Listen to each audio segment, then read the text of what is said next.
NEET का exam crack करना अपने आप में बहुत मुश्किल काम माना जाता है और वो भी अगर कोई पहली अटेम्प्ट में कर ले तो ये काफ़ी आश्चर्यजनक बात लगती है लोगों को। हमारे बीच में दो ऐसे स्टूडेंट्स हैं जिन्होंने 2022 में नीट पहली अटेम्प्ट में क्रैक किया।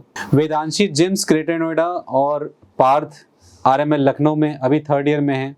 अमूमन यही देखा गया है कि बच्चे जब नीट का एग्ज़ाम क्रैक कर लेते हैं तो उनके इंटरव्यूज़ तमाम सोशल मीडिया चैनल्स पे और मीडिया चैनल्स पे चलते रहते हैं, लेकिन उनके 1-2 साल बाद जो स्ट्रगल चलता है कॉलेज में उसके ऊपर अक्सर कोई चर्चा नहीं होती है, कोई गुफ्तगू नहीं होती है। आज हम ऐसे ही स्पेशल एक गुफ्तगू को लेकर आपके सामने आए हैं। Welcome Parth, welcome Vedanshi. पहले तो ये बताइए कि आप लोग को भी ये बड़ा ऑड लगता होगा कि यार 4 दिन की चांदनी फिर अंधेरी रात।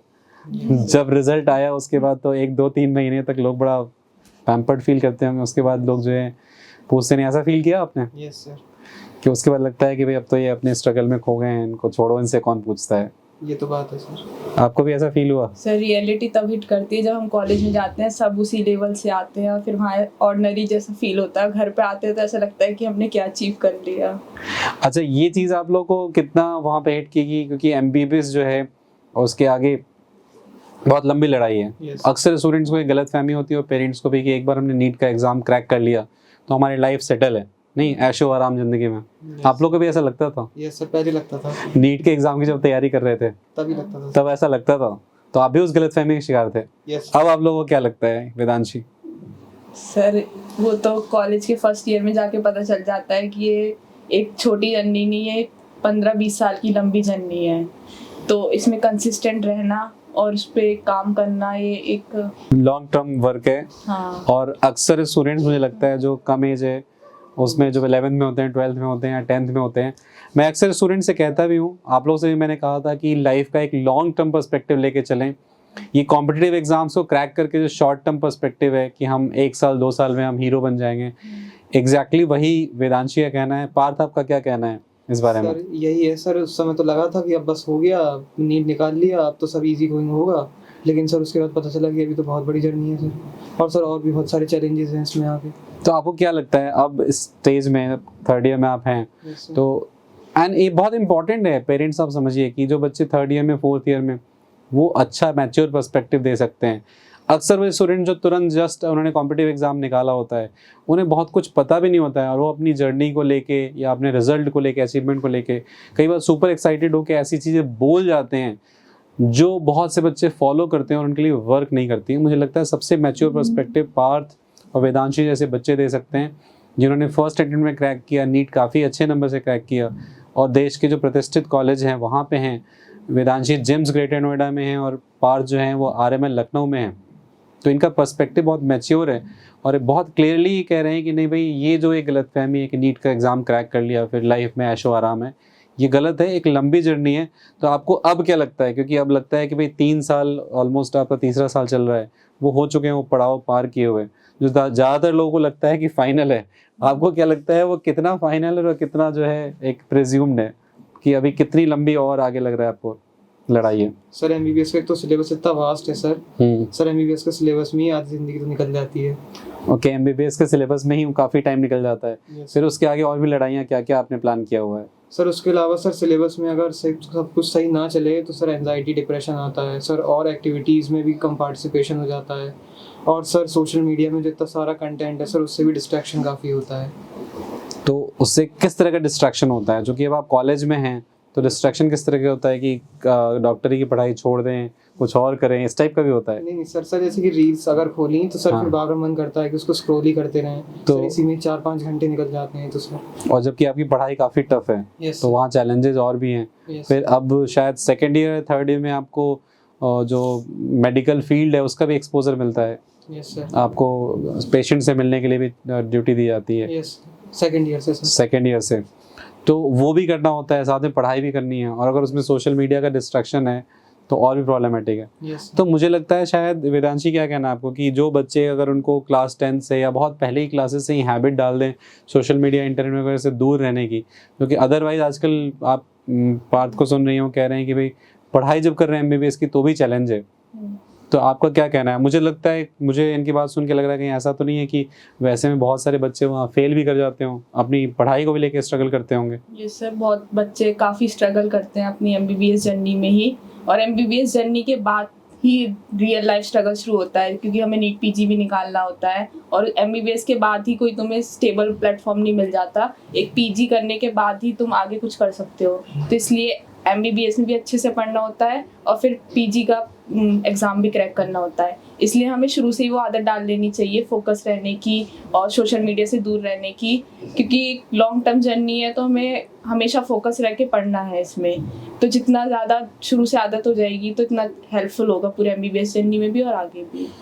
तो कहीं ना कहीं मुझे लग रहा है आप लोग की बातें सुन के कि जो एक परसेप्शन है कि यार 2 साल मेहनत कर लो फिर लाइफ अच्छी हो जाएगी, इस परसेप्शन की वजह से भी ऐसा काफ़ी होता होगा कि जो बच्चे एमबीबीएस में अच्छे कॉलेज में पहुंच गए हैं, जैसे आप लोग पहुंचे हैं, तो वो शायद उतना वहाँ मेहनत करने के टुवर्ड्स इंक्लाइंड नहीं हो। प्लस चूँकि आप रातों रात जो है मोहल्लाज मोस्ट रिस्पेक्टेड बॉय या गर्ल बन जाते हैं, लोग आपका एग्जाम्पल देते हैं, तो एक कॉम्प्लेसेंसी बट ऑब्वियस इस एज में आई कि यार हमने तो बहुत कुछ अचीव कर लिया है। कहीं ना कहीं बहुत लार्ज स्केल पे जो ग्लोरिफिकेशन है कॉम्पिटिटिव एग्जाम्स को और उसके रिजल्ट को लेके, उसकी वजह से नहीं लगता आपको कि ये भी हर्ट करता होगा कि वहाँ कॉलेज में पहुँचने वाले ज़्यादातर बच्चे सोचते हैं कि यार हमने तो बहुत कुछ अचीव कर लिया है, तो कॉम्प्लेसेंट हो गए, सोशल मीडिया पे लग गए, इधर उधर लग गए, और फिर पता चला कि जहाँ आपको पहुँचना है वहाँ पहुँच ही नहीं पाए, क्योंकि आपने जो शायद पहला स्टेप था उसी को डेस्टिनेशन समझ लिया। क्या कहना है आपका पार्थ, ऐसा होता है? यस सर, ये तो होता है सर। नीट के बाद ना 4 महीने की छुट्टियां होती हैं, तो उसमें सर काफ़ी आराम करने लग जाते हैं। तो सर जैसे ही एमबीबीएस में फर्स्ट ईयर में आते हैं सर, तरह सिलेबस होता है ना सर, एकदम से बहुत ज़्यादा लगने लगता है, और सर उसमें आदत भी छूट जाती है पढ़ाई की। तो सर उससे भी हमें कोप करना है, वापस से अपना स्टडी आवर्स बढ़ाना है, और सर जो इतना सारा जो फेम बन गया है सर उसको भी मतलब रिकवर करना ही होता है। तो सर इस चीज़ का भी चैलेंज आता है काफ़ी। तो कहीं ना कहीं वेदांशी आपको लगता है कि ये जो पूरा बिल्डअप है कि एक नीट जैसा एग्ज़ाम या जेई जैसा एग्ज़ाम उसको क्रैक करके लोगों को जो है एकदम स्टार समझ लिया जाता है ना, तो उसका भी नुकसान है कहीं ना कहीं आपकी पढ़ाई में, वो एक मिथ है, उसको मतलब पेरेंट्स को और बच्चों के दिमाग से हमें हटाना चाहिए? ये सब बहुत ज़रूरी है हटाना में, क्योंकि एमबीबीएस में आते ही लोगों को लगता है कि अब तो हमने अचीव कर लिया, अब यहाँ के पढ़ने की ज़रूरत नहीं है, पर वहीं बच्चे सबसे ज़्यादा लैग कर जाते हैं, क्योंकि एमबीबीएस में आके ही पढ़ना सबसे ज़्यादा ज़रूरी हो जाता है। अभी तुमने एक एंट्रेंस निकाला है, पर जर्नी तो अब स्टार्ट हुई है ना तुम्हारी, तो अब तुम्हें फोकस रह के अब अच्छे से पढ़ोगे तब आगे फिर और आगे क्रैक कर पाओगे एग्जाम्स। तो आपको लगता है कि आप लोग जब जीट की तैयारी कर रहे थे तब अगर किसी ने ऐसी बात बताई जो आप बता रहे हैं तो आप शायद ज़्यादा मेंटली प्रिपेयर्ड होते कॉलेज जाने के लिए? ये तो बात है सर। उस समय ऐसा लगा था कि अभी बस 2 साल पढ़ना है। हाँ। सर उसके बाद धीरे धीरे हो ही जाएगा, पेपर से 1-2 दिन पहले पढ़ेंगे और सब कुछ हो जाएगा। लेकिन सर ऐसा होता नहीं है। अगर हम पेपर से 1-2 दिन पहले पढ़ेंगे सर पूरा सिलेबस कवर नहीं हो पाता है। उसके लिए ना शुरुआत से थोड़ा थोड़ा पढ़ना पड़ेगा। नहीं, इनफैक्ट उससे ज़्यादा भी मुझे जो लग रहा है आप लोग की बातें सुन के वो ये है कि मान लीजिए किसी ने नीट में बहुत अच्छे मार्क्स स्कोर कर लिए, अच्छे कॉलेज में चला गया और आगे की जो जर्नी है उसको लेके कॉम्प्लेसेंट हो गया, तो उसके कंपेरिजन में एक वो बच्चा जो नीट में भी ठीक ठाक रैंक से चला गया और लेकिन वो इस कॉलेज में एक लगातार एमबीबीएस की अच्छी पढ़ाई कर रहा है, फिर आगे भी लगा रहा, तो वो तो बहुत आगे निकल जाएगा उसके कंपैरिजन में। क्या लगता है आपको? अब डेफिनेटली वो काफी आगे निकल जाएगा। तो उसकी जो 10 साल की 12 साल की जर्नी में उठा के देखें तो शायद नीट में जो उसकी रैंक आई है नीट यूजी में या उसके जो मार्क्स आए हैं वो उसकी फाइनल जो डेस्टिनेशन है लाइफ की या फाइनल जो शेप है जिसमें उसकी लाइफ पहुंचेगी अल्टीमेटली, उसमें उसका रोल शायद बहुत छोटा हो।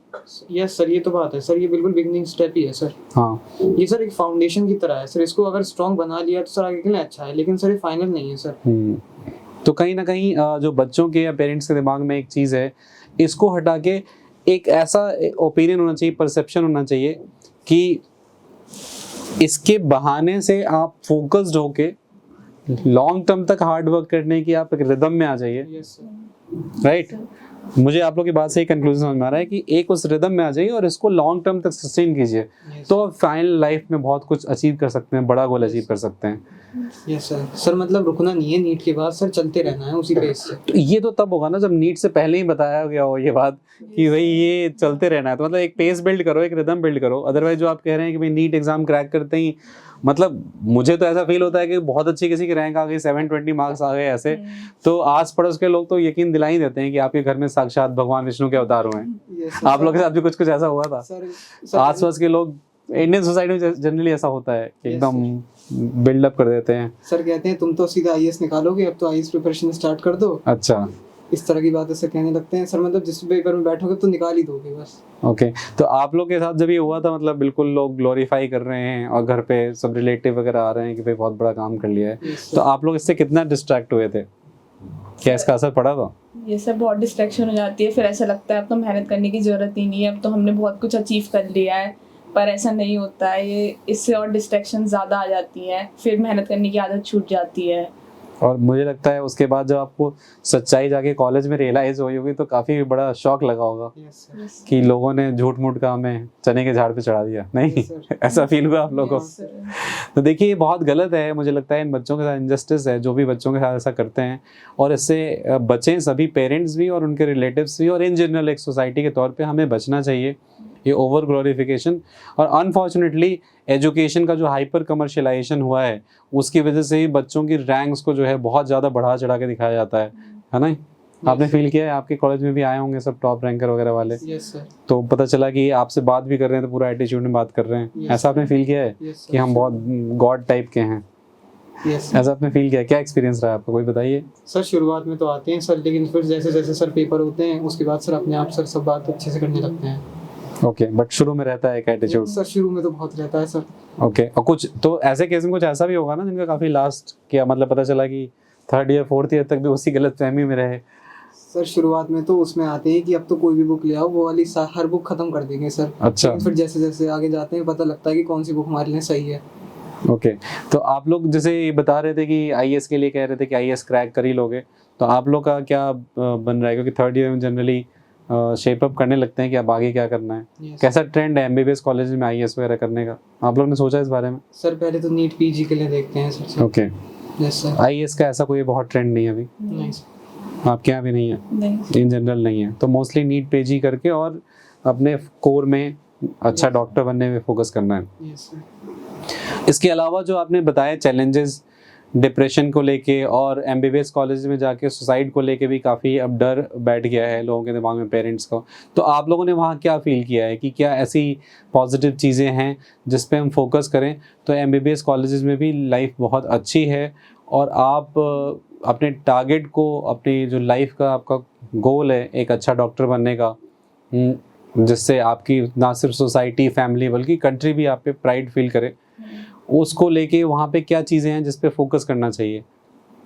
हमें एक्स्ट्रा करिकुलर एक्टिविटीज़ पे ज़्यादा फोकस करना चाहिए, अपनी एक हॉबी बना ली चाहिए जो रोज़ उस पे 1 या 2 घंटे रोज़ उस पे देनी चाहिए अपनी हॉबी पे, along side with studies also. तो उससे एक मोटिवेशन आती रहती है आगे बढ़ने की और डिप्रेशन और एंजाइटी से दूर रहते हैं। तो आप क्या करती हैं? सर मैं स्पोर्ट्स खेलती हूँ। क्या स्पोर्ट्स में क्या आपको पसंद है? बैडमिंटन पसंद। बैडमिंटन के लिए आप टाइम निकालती हैं रेगुलर बेसिस रोज़ पे? 2 घंटे। और जब आप यहाँ थे इस कॉलेज में तब भी आपको याद होगा कि मैंने काफ़ी रिकमेंड किया आप लोगों को एक बैलेंस लाइफ जीने पे यस सर। और ज़्यादा देन एक मोनोटोनस, तो एग्जैक्टली सेम चीज़ कहना है वेदांशी का। आपका क्या एक्सपीरियंस है? आप टाइम निकालते हैं रेगुलर बेसिस पे कुछ Yes, चीज़ों के लिए? क्या एक्टिविटीज़? सर मैं भी सर बैडमिंटन के लिए और सर अक्सर वॉकिंग के लिए निकल जाता हूँ दोस्तों के Okay. साथ सर। बट आपको लगता है कि जिस तरीके से आजकल गैजेट सेंट्रिक लाइफ हो गई है, टेक्नोलॉजी सेंट्रिक और इंटरनेट सेंट्रिक लाइफ हो गई है, तो आपको लगता है कि आप लोग जैसे कर पा रहे हैं बट जनरल ट्रेंड ऐसा नहीं होगा और बहुत से लोग मुझे लगता है इसी वजह से शायद डिप्रेशन और सुसाइडल थॉट्स का शिकार होते होंगे क्योंकि उनकी लाइफ मोनोटोनस है। आपने क्या फील किया कॉलेज कैंपस में ओवरऑल? सर मोबाइल से तो सर एलिनेशन हो जाता है सर, लोगों से एकदम अलग कट जाते हैं। और सर हम सर कॉलेज में आए, सोसाइटी में रहना है सर, बच्चों के साथ घुल मिल के रहना है, तो सर फ़ोन को थोड़ा सा लिमिट करना पड़ेगा सर।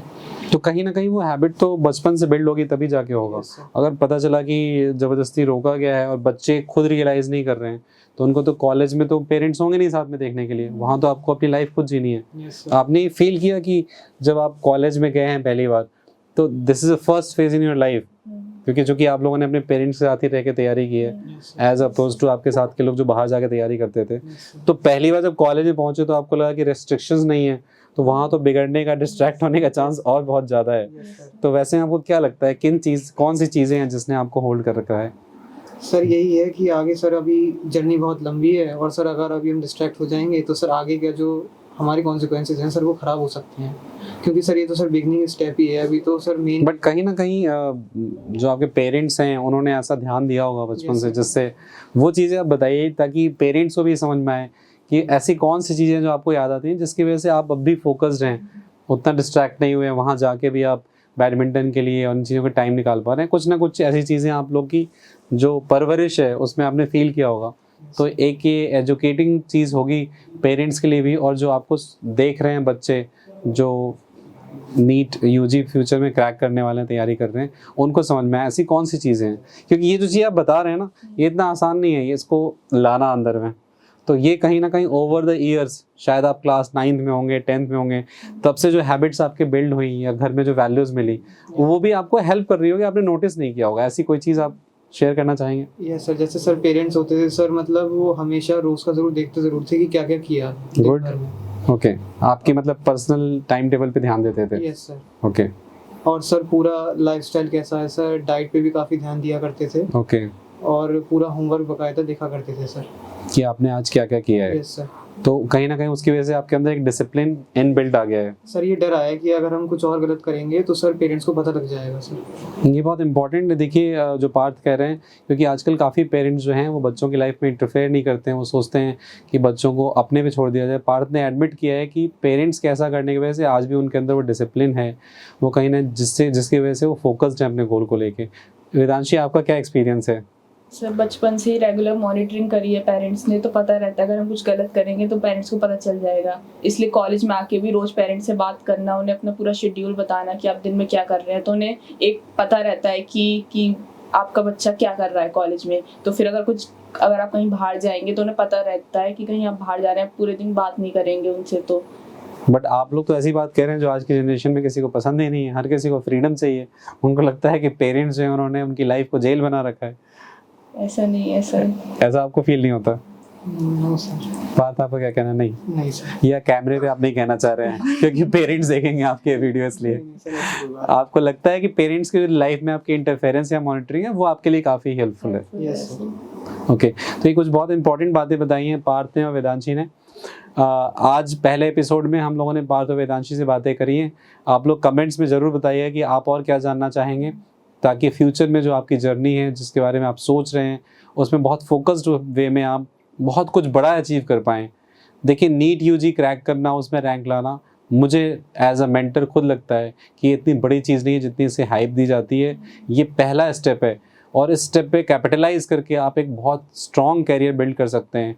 इस देश को ही नहीं, अपने समाज को, ह्यूमन सिविलाइजेशन को बहुत कुछ कंट्रीब्यूट कर सकते हैं। इतने बड़े गोल्स के साथ अगर आप लाइफ में सक्सेस अचीव करना चाहते हैं फोकस्ड रह के, तो आप पार्थ और वेदांशी के जो एक्सपीरियंसेस हैं पर्सनल, वो 3rd ईयर में हैं, उसको अपने लाइफ में इम्प्लीमेंट करें।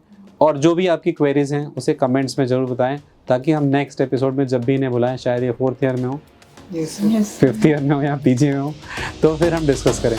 Thank you.